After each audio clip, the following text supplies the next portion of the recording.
L.A. Tenudi, born Dimpho A. Tenudi, a 35-year-old Mosotho entrepreneur, businesswoman, and a renowned motivational and life coach expert. She started as a practicing accountant at the age of 24, operating her own firm, L.A. Tenudi Financial Accountants. A decade down the line, she followed into another career path, where she established yet another subsidiary to her company, L.A. Tenudi Life Coach.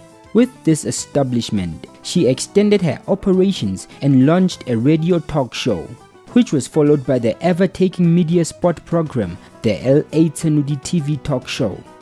Welcome to L.A. Tenudi Certified Life Coach Talk Show.